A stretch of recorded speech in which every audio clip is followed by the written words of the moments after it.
নারায়ে তাকবীর, নারায়ে তাকবীর।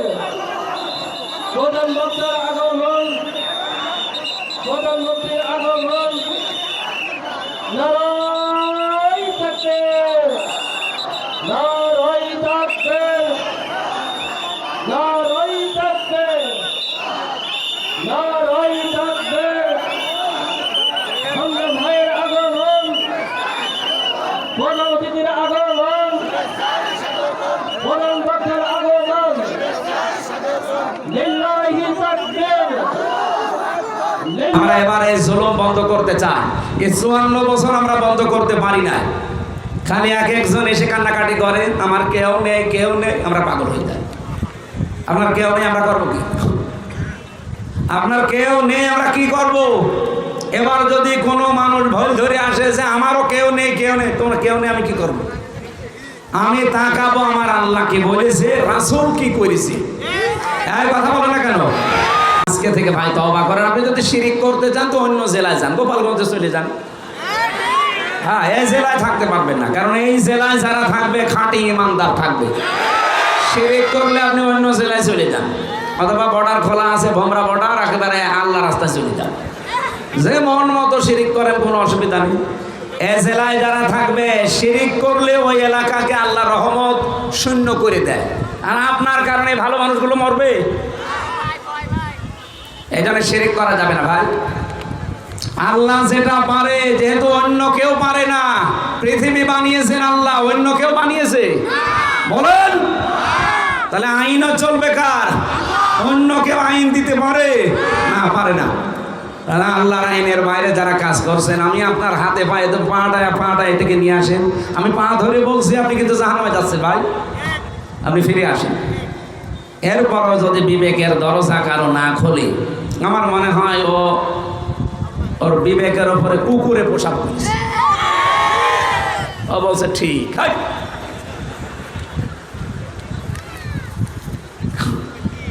আশা করছি আপনি ফিরে আসবেন। এত কড়া কথা বলতাম না, যেহেতু আয়াত এসে গেছে সামনে, এই জন্য বললাম। আজকে থেকে এই জমিনে আইন চলার কথা যার, চেষ্টা করব আইন চলবে তার। আরো জোরে বলেন। আর এটা কি ফেরেশতারা এসে করে দেবে? আমাদের করা লাগবে। আজকের মাহফিলে এতক্ষণ এই দুইটা পয়েন্টের উপরে কথা বলার জন্যে সময় নষ্ট হয়নি, গুরুত্বপূর্ণ কথা এসে গেছে। জীবনে যেন আর একটা জুলুম কারো না থাকে। জুলুম কি? যে জিনিস যেখানে থাকা দরকার ওইটা ওই জায়গায় না রেখে অন্য জায়গায় রাখার নাম হচ্ছে জুলুম। আপনি কি আওয়াজ কমাচ্ছেন, বাড়াচ্ছেন? আমার গলা ভেঙে গেলে কিন্তু আপনার সমস্যা আছে। আওয়াজ বাড়িয়ে দেন, কানে আওয়াজ দেন। সুতরাং যে কথাটা তুললাম, যে জিনিস যেখানে রাখা দরকার ওটা যেন এখন থেকে ওই জায়গায় রাখা হয়। এই কোরআন শরীফ থাকার কথা শুধু বাড়ির টাকের উপরে। কোথায়? এটা যেহেতু উঁচু জায়গায় থাকবে, ইন্নাহু লাকুরআনুন কারীম, নিশ্চয় এটা সম্মানিত কোরআন, সম্মানের জায়গায় রাখা দরকার। আমরা জানি বাংলাদেশের সবচাইতে উঁচু জায়গা এখন সংসদ ভবন। এর চাইতে উঁচু জায়গা আছে? আর আগামীতে যদি যারা আসবে এরা যদি বলে যে আমরা কোরআন সংসদে নিতে চাই, তাদেরকে আপনি নির্দ্বিধায় রায় দেবেন, ভোট দেবেন। এটা যদি কারো কাছে রাজনীতি মনে হয়, এদিকে আসেন। আমি চাই রবিউল বাশার সংসদে যাক না, জীবনও আমি চাই না।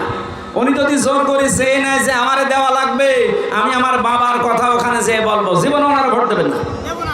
তো উনি যদি বলে আমি এইটা বুকে নিয়ে যেয়ে প্রথমই সংসদ অধিবেশনে আমি বলতে চাই নামাজের বিল কায়েম করা লাগবে, 300 এমপি সামনে বাংলাদেশে হবে, এরকম 151 জন যদি রবিউল বাশার যেতে পারে, একদিনে নামাজের বিল, যাকাতের বিল, ভালো ভালো কাজের বিল, অন্যায় কাজ বন্ধ হওয়ার বিল সব চালু হয়ে যাবে।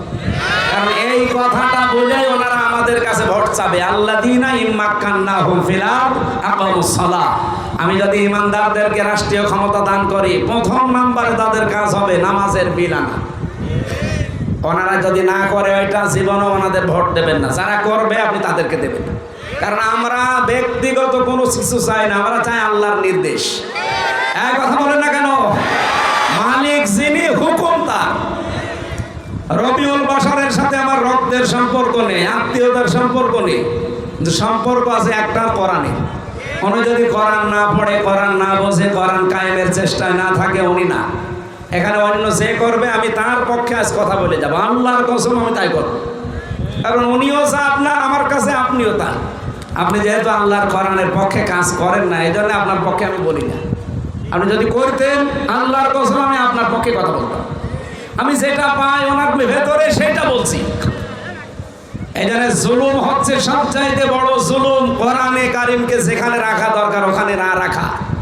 কথা 13 বছর মাইর খেয়েছেন আর 10 বছর রাষ্ট্র চালিয়েছেন কি দিয়ে? আরো জোরে। এইটা আমরা দেখতে চাই না।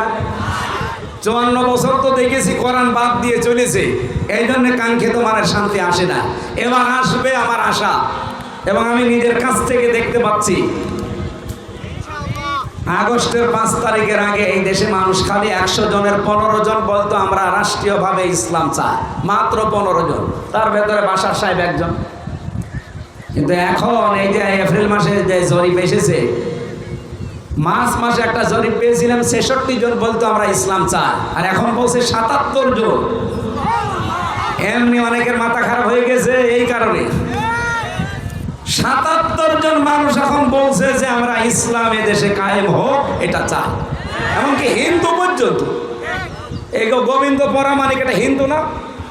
ও পরশুদিন এটা জানিয়েছে লাইভ করে যে আমরা চাই এদেশে কোরআনের বিধান কায়েম হোক, তাহলে আমরা নিরাপত্তায় থাকতে পারবো। হিন্দু যদি এই কথা চায়, এই কথা বলে, তা আমরা কি হয়েছি? এখনো তো হচ্ছে সে মুসলমান না, তার তো মুসলমানই দেওয়া হয়নি, আর আমাদের মুসলমানই দেওয়া আছে নাকি? মুসলমান বাদ দিয়ে কেউ আছে না? 2-1 তো আছে। এই যে এটা মুসলমানই দিয়েছে, এই যে এটার এখনো দেয়, ওই যে পেছনের ওটা। হ্যাঁ, তো এরকম 2-1টা হিন্দু আছে, এগুলো বাদ দিলাম। বাকি আমরা যা আছি সব মুসলমান না। কথা বলছে না কেন? ওনারা যদি চায়, আমরা এটা চাইতে পারি না। দল মত আর দেখা যাবে না। এখন দেখবো যে 54 বছরে যেটা দেখি নাই ওইটা দেখবো। এবার আমরা চাইবো বাংলাদেশের 300 এমপির 151 জন এটা বুকের ভেতরে নিয়ে লা ইলাহা ইল্লাল্লাহ মুহাম্মাদুর রাসূলুল্লাহ পড়তে পড়তে যেন সংসদে যেতে পারে। আর সংসদ থেকে আল্লামা দেলাওয়ার হোসাইন সাইদি রহমতুল্লাহ আলাইহি উনি একটা শিরিক তুলে দিয়েছিলেন। আগে সংসদে যাওয়ার সময় মাথা এভাবে ঝোঁকানো লাগতো, এইভাবে, আবার বের হওয়ার সময় এইভাবে। ওই স্পিকারকে সম্মান জানাতো, মাথা ঝোঁকাবে মানুষকে স্পিকারের সামনে না আল্লাহর সামনে। উনি বলেছিলেন এটা শিরিক, এটা আমরা হতে দেব না। উনি বিল পাস করে উত্থাপন করার পরে পাস হয়ে আজ পর্যন্ত এটা ঠিক আছে, এখন আর এভাবে শিরিক করা লাগে না। একজন মানুষ যদি এরকম একটা শিরিক তুলে দিতে পারে, এরকম 151 জন হলে কি হবে আপনি টের পাচ্ছেন? মিনি জান্নাত হয়ে যাবে বাংলাদেশটা। হ্যাঁ, মাইক গলা ভেঙে যাচ্ছে। আপনার আওয়াজ তো মনে হচ্ছে কিছু করছেন অথবা সমস্যা আছে, যে কোনো একটা আওয়াজ বাড়িয়ে দিন। মাহফিলে এতক্ষণ পর্যন্ত যিনি কথা বললেন মাওলানা ইয়াসির আরাফাত, মাওলানা আব্দুল হান্নান ওমর, মাহফিলের প্রধান অতিথির আজকে এখানে যিনি বসা আছেন হাজার হাজার আলেমের উস্তাদ। আমার যদি ওই জায়গায় না বসে আমার দাঁড়িয়ে কথা বলার দরকার ছিল। আমি ওনার ছাত্রের ছাত্র না, আমার মতো হাজার হাজার লক্ষ লক্ষ হামজা বানিয়েছে এই পৃথিবীতে।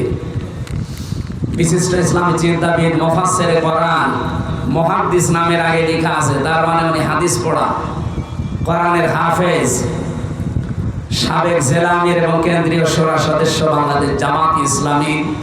আপনাদের এই আসনের জামাত ইসলাম কর্তৃক মনোনীত নমিনি হাফেজ মাওলানা মুফতি মুহাদ্দিস রবিউল বাশার আতাওয়াল্লাহু উমরাহু ওয়া বারাকাল্লাহু ফি হায়াতি, বলেন আমিন। সামনে বসে মাহফিলের প্রধান আকর্ষণ যারা সম্মানিত শ্রোতা মণ্ডলী, পর্দার আড়ালের খাদিজা, ফাতেমা, আয়েশার উত্তরসূরি মা এবং বোনেরা, সবাইকে নিয়ে আল্লাহর দরবারে শুকরিয়া আদায়ের মাধ্যমে রাসূলের উপরে দরুদ আর সালাম পাঠ করার মাধ্যমে আমরা আরম্ভ করছি আমার আজকের আলোচনার বিষয় ফিরে যাওয়া। কি বললাম? গুরুত্বপূর্ণ একটা বিষয়। আমরা বাংলাদেশ সহ বিশ্বের বিভিন্ন জায়গায় এই বিষয়টা আজকে দেখতে পাচ্ছি, এই জন্য আয়াতটা পড়লাম। সূরা মায়েদার 54 নম্বর আয়াত। আল্লাহ রাব্বুল আলামিন তাফসীরের মূলনীতি যেগুলো আছে, উসুলে তাফসীরের প্রায় 15টা মূলনীতি আছে। এগুলো সব বলতে গেলে আমাদের সময় কভার করবে না, এই জন্য একবারে চলে যাচ্ছে আয়াতে। তেলাওয়াত যেহেতু শুদ্ধভাবে করেছি, আমরা অর্থ করে তাফসীরে যাব। আল্লাহ ডাক দিয়েছেন, ইয়া আইয়ুহাল্লাযীনা আমানু, ওহে যারা ঈমানের দাবি করো, মাইয়ারতাদ্দা মিনকুম আন দীনিহি, তোমাদের ভেতরে কেউ যদি আল্লাহর দিন থেকে ফিরে যায়, ফাসাউফা ইয়াতিল্লাহু বিকওমিন, অতি শীঘ্রই আল্লাহ এমন একটা জাতি, এমন একটা দল তোমাদের উপরে তৈরি করে দেবেন, ইউহিব্বুহুম ওয়া ইউহিব্বুনাহুম, যারা আল্লাহকে ভালোবাসবে আল্লাহ তাদেরকে ভালোবাসবেন। এ পর্যন্ত থাক। আল্লাহ যেহেতু সবাইকে এখানে ডাক দেয়নি, শুধুমাত্র ঈমানদারকে ডাক দিয়েছেন, এই জন্য যদি কোনো বেঈমান এখানে থাকেন, আপনার জন্য এ আয়াত না, আপনার জন্য আলাদা আয়াত আছে। এই জন্য বেঈমান থাকলে চলে যান, এই যা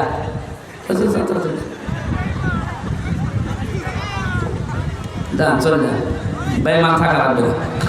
যেটা উঠবে এখন থেকে মনে করবেন ওটা আর ঈমানদার নেই, ওটা কি? যেহেতু আল্লাহ শুধু ঈমানদারকে এখানে ডাকলেন, শুধু ঈমানদার যেতে পারে না, আমাদেরকে আল্লাহ ডাক দিয়েছেন মাইয়ারতাদ্দা মিনকুম, তোমাদের ভেতরে যে বা যারা কোন ব্যক্তি যদি আন দীনিহি, আল্লাহর দিন থেকে, ইয়ারতাদ্দা শব্দ আছে তাফসীরে ইবনে কাসিরের ভেতরে পেয়েছি, ইরতিদাদ শব্দের শাব্দিক অর্থ হচ্ছে হক থেকে বাতিলের দিকে ফিরে যাওয়া।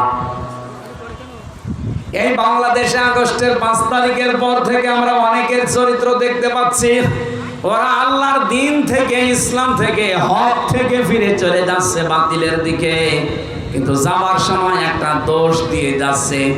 আল্লাহকে তো দিতে পারে না, আল্লাহর পথে যারা চলে তাদের চরিত্রের উপরে। সারা বাংলাদেশ যেহেতু ঘুরছি, আমি দেখছি অনেকেই কিন্তু চলে যাচ্ছে।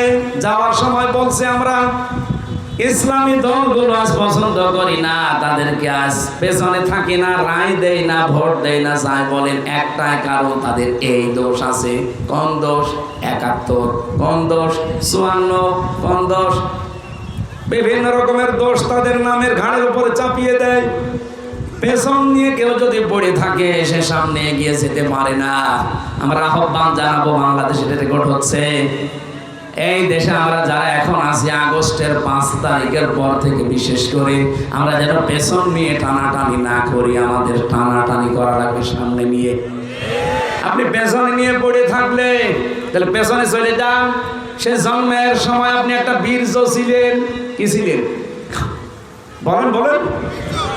এই বীর্যের দিকে আপনি ফিরে চলে যান। তো এখন বীর্যের দিকে ফিরে যাওয়া যেমন সম্ভব না, তাহলে আপনি পেছন নিয়ে টানাটানি না করে সামনের দিকে এগিয়ে যান। যেহেতু আমি সামনের দিকে এগিয়ে যাওয়ার জন্য একটা পরিকল্পনা নিয়েছি, এই 2 বছর বা 5 বছরের জন্য আমার একটা সিদ্ধান্ত আছে, আমি এই কাজ করে অমুক জায়গায় যেতে চাই।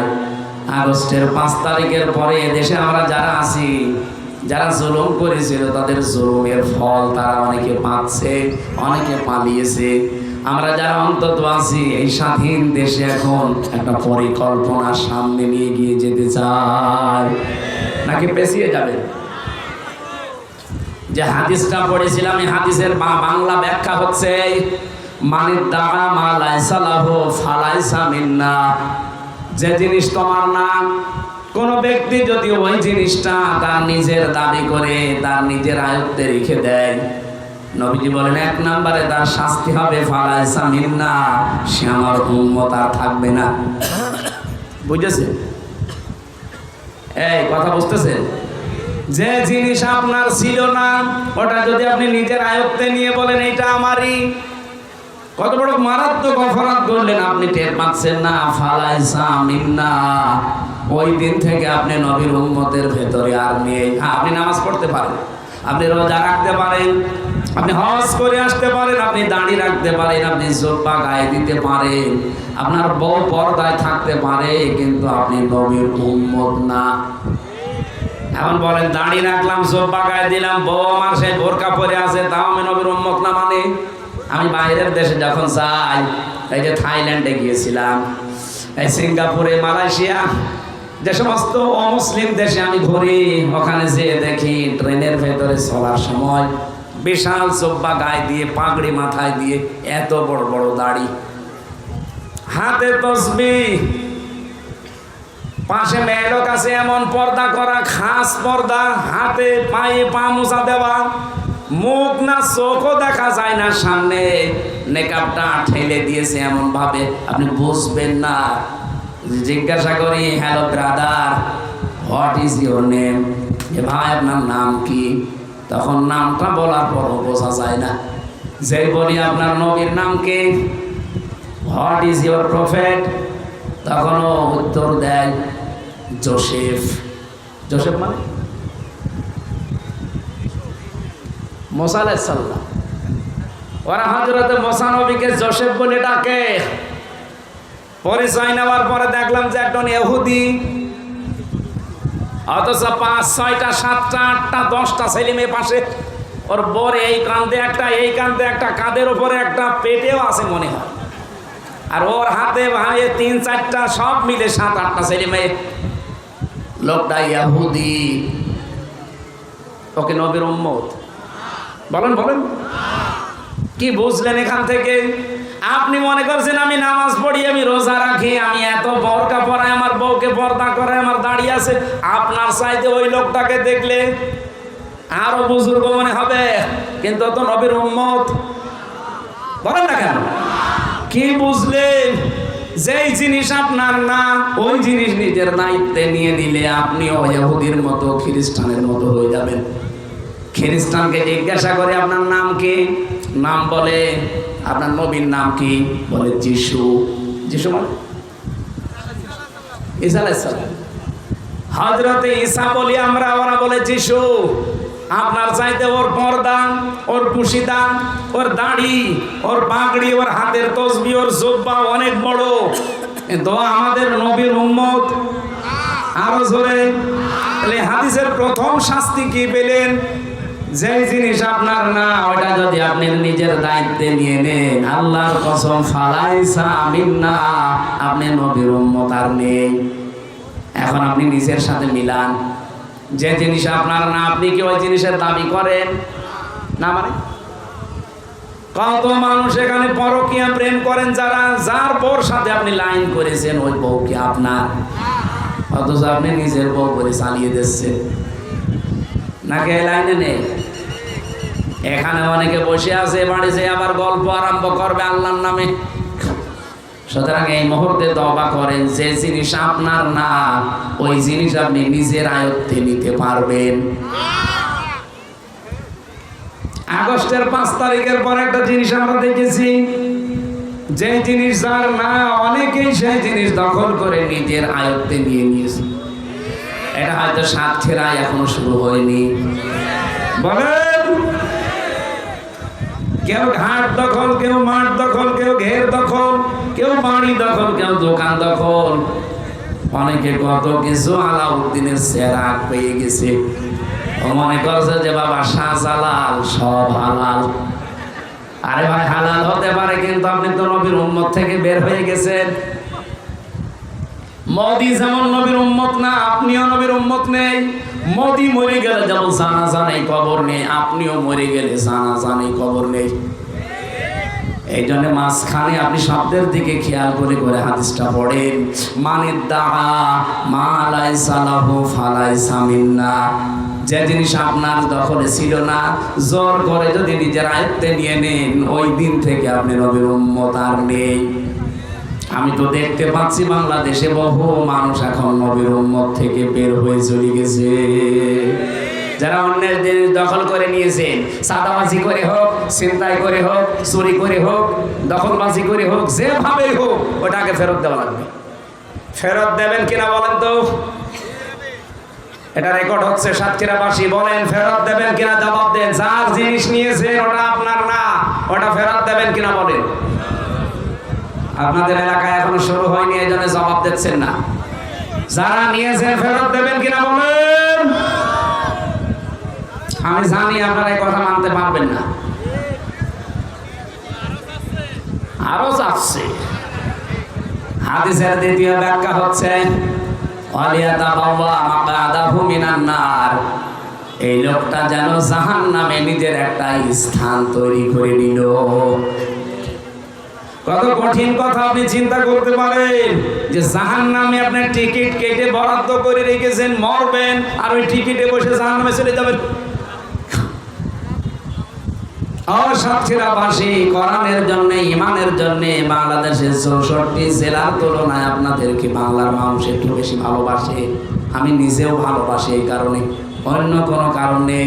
আপনাদের টাকা পয়সা বেশি আছে এই জন্যে না, এর চাইতে টাকা পয়সার মালিক চট্টগ্রামের মানুষ বেশি।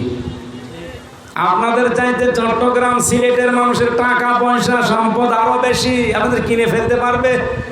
কিন্তু ওদের কাছে এই ইমানটা নেই। যেই কষ্টটা সহ্য করে আপনারা 15.5 বছর টিকে আছেন, এরকম কষ্ট বললাম বাংলার 53 জেলার কেউ করে নাই। সুতরাং এই কষ্টটা আপনারা টিকে রাখবেন। কারো জিনিস জোর জবরদস্তি করে দখল করে নেবেন না। হ্যাঁ, কোনো জিনিস যদি আপনার ছিল, হাত ছাড়া হয়ে গেছে, কেউ নিয়েছিল, ওটা যদি আপনি ফেরত পান, ওটা আপনি ফেরত পেলে অসুবিধা নেই, তাহলে আপনি এই শাস্তির আওতামুক্ত থাকবেন। এই যে ইসলামী ব্যাংক মনে করেন যাদের ব্যাংক তারা ফেরত পেয়েছে নাকি? ইসলামী ব্যাংকে আপনার বাবা, আপনি ফতোয়া দেন কোন কারণে? যাদের ব্যাংক তারা ফেরত পেয়েছে, যারা বানিয়েছিল তারা ফেরত পেয়েছে। আপনি কি বানিয়েছেন ইসলামী ব্যাংক? আপনার বাবা বানিয়েছে? যারা বানিয়েছে তারা ফেরত পেয়েছে, আপনি ফতোয়া দেন কেন? এখানে ফিরে যাওয়া যাবে না। বিভিন্ন শোতানাতার সামনে নিয়ে এসে ওরা এই করে, ওরা এই করে, ওরা অমুক সালে অমুক, এই কথা বলে আপনি এখন ফেরত যেতে চান। আপনি কি এই দেশের ইসলামপন্থী মানুষের কোনো ক্ষতি করতে পারবেন? আল্লাহর ক্ষতি করতে পারবেন? কি সিদ্ধান্ত আল্লাহ নেবে আপনি দেখেছেন? মাইয়ার তাদ্দামিন কুমান দিনহি, কেউ যদি জানে যে এটা হক, এটা সত্য, এটা জানার পরেও যদি ইচ্ছা করে বাতিলের দিকে ফিরে যায়, বাবে ইরতিদাদ ইফতিয়াল থেকে এসেছে। আল্লাহ তাআলা বলেন অতি শীঘ্রই আমি আল্লাহ একটা কাজ করব। কাজ করবে কে? আল্লাহ নিজে ফাইল এখানে ফাসাউফায়াতিল্লাহু, আমি আল্লাহ নিজে একটা খুব দ্রুত একটা কাজ করব। বিকৌমিন, একটা জাতি তৈরি করে দেব, একটা দল বানিয়ে দেব, একটা দল সৃষ্টি করে দেব তোমাদের ভেতরে। ইহব্বুহুম, তারা আমাকে ভালোবাসবে, আমি আল্লাহ তাদেরকে ভালোবাসবো। সুতরাং এই বাংলাদেশে কেউ যদি আল্লাহর দিন থেকে, সঠিক ইসলাম থেকে ফিরে বানানো ইসলামের দিকে, বিভিন্ন বানানো ইসলাম দেশে নেই, এক কথা ভালো লাগবে।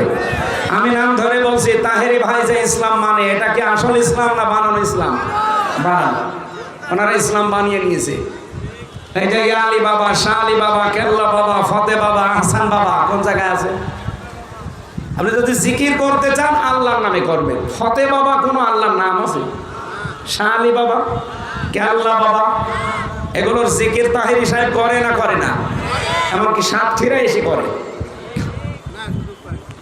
না, সুযোগ পাইনি। মানে আমি জেলে থাকতে দেখেছি পত্রিকায় যে সাতক্ষীরায় নলতা ময়দানে এসেছিল মনে হয়। এর মতো একেবারে প্রকাশ্য শিরিক করে আল্লাহর সাথে, আল্লাহর নামই পাল্টিয়ে ফেলেছে। সুবহানাল্লাহ, আলহামদুলিল্লাহ, আল্লাহু আকবার, লা ইলাহা ইল্লাল্লাহ, এগুলো জিকিরের শব্দ। এইটা বাদ দিয়ে যে লোকটা কেল্লা বাবা, ফতে বাবা, শাহ আলী বাবা, ওর ইমান থাকার কথা?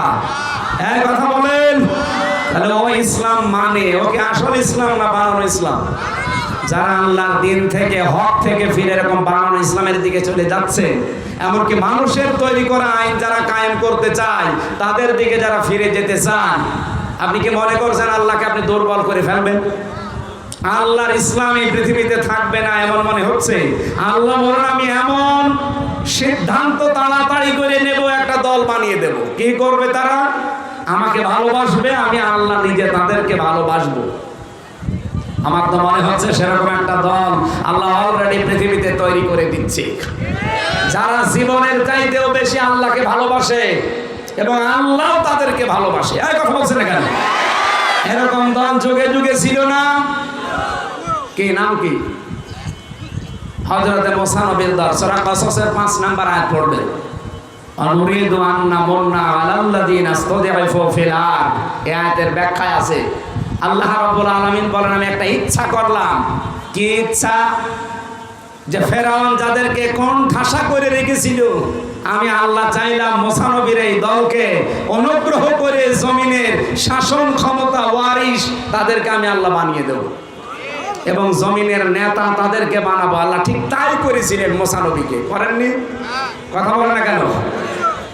আমার কি এই হাজার হাজার বছরের ইতিহাস বলার কথা? ওটা তো চলে গেছে। ওই আল্লাহ ওই সময় যদি মুসা নবীর সাথে আচরণ করতে পারে, এখন মুসা নবীর অনুসারীরা দুনিয়াতে নেই।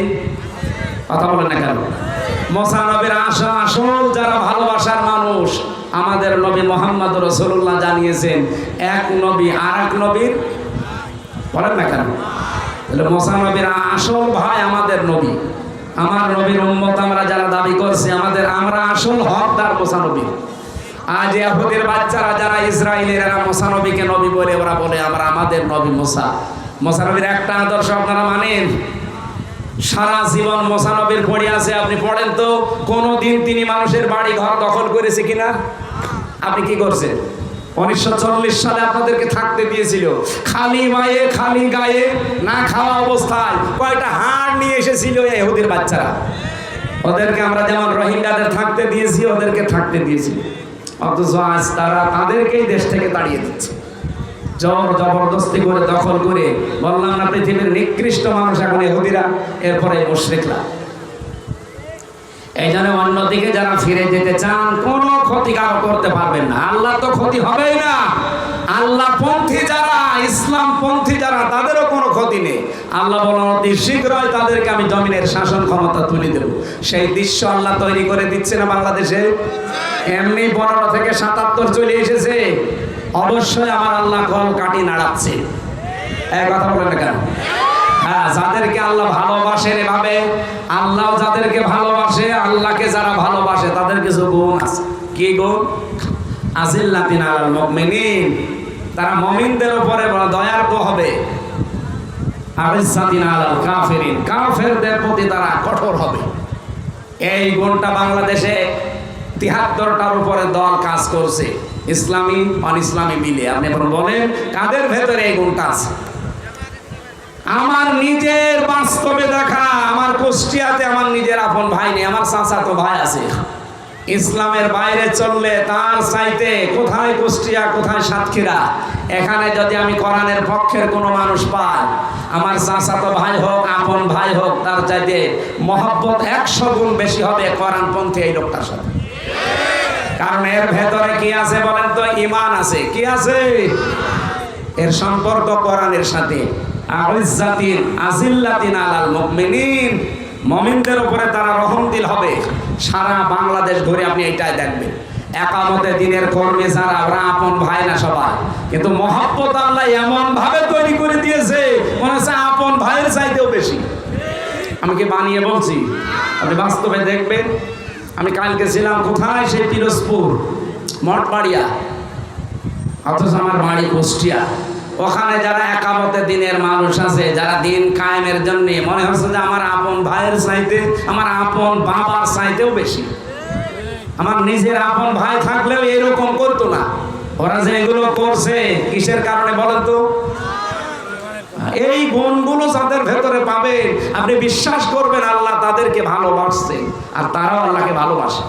কাফেরদের প্রতি তারা কিন্তু কঠোর।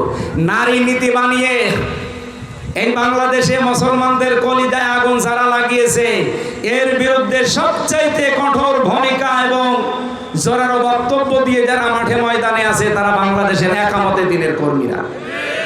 9টা পয়েন্ট দিয়েছে অলরেডি বাংলাদেশ জামাত ইসলামের পক্ষ থেকে, যে এগুলো বন্ধ করা লাগবে। কারণ ইসলামের বিপক্ষে যারা জীবন চলে গেলেও তাদের সাথে কোনো সম্পর্ক রাখা যাবে, যেহেতু তারা কাফের। ইউজাহিদুনা ফি সাবিলিল্লাহ ওয়ালা ইয়াখাফুনা লাওমাতা লাইম।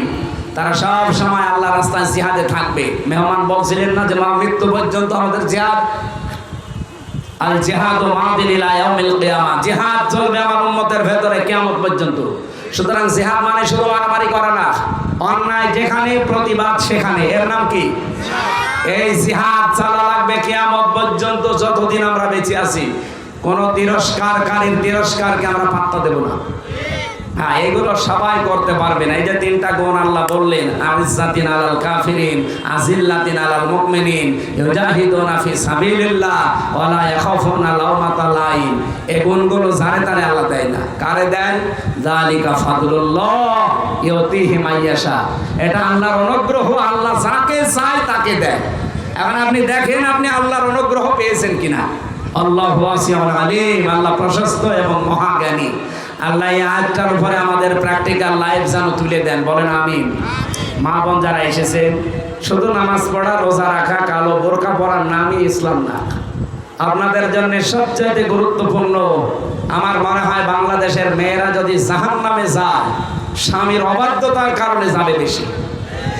এক কথা বলছে রাখেন, সাহাবায়ে কেরামের স্ত্রীদের জীবন পড়িতে গেছি, তারা জান্নাত পাওয়ার পেছনে কারণ এটা ছিল নামাজ রোজা। খাদিজাতুল কুবরার জীবন পড়েননি, জীবনে এক ওয়াক্ত নামাজ পড়েনি, একটা রোজা রাখেনি, জীবনে একটা টাকা তিনি মানে যাকাত দেননি, হজ করেননি, একটা দিন পর্দা থাকেননি। কারণ এই বিধানগুলো সব নাযিল হয়েছিল তার ইন্তেকালের পরে। কিন্তু আল্লাহ তাকে জান্নাত শুধু দেননি, জান্নাতে ঘর বানিয়ে তার প্রশস্ততা সুসংবাদ দিয়েছেন এবং তাকে সালাম দিয়েছেন। একটাই মাত্র কারণ, জীবনে কোনোদিন তিনি স্বামীর মনে বৈধ কারণে দুঃখ দেননি। আল্লাহ মেয়েদেরকে যেন ওই চরিত্র তৈরি করে দেন, বলেন আমিন। সামনে যেহেতু নামাজের 4-5 মিনিট আছে, আপনারা এখানে আজান দিয়ে নামাজ পড়ে তারপরে বাড়ি যেন আগামীতে রাতের বেলা মাহফিল নিয়ে আসবো ইনশাআল্লাহ। আল্লাহুম্মা আমিন। আমার এই লিখিত একটা বই ছিল জেলখানায় সৃষ্টি নিয়ে, সবার জন্য না, শিক্ষিত মানুষরা এটা নিয়ে কাজে লাগবে। ওই গাড়িতে আছে কয়েকটা।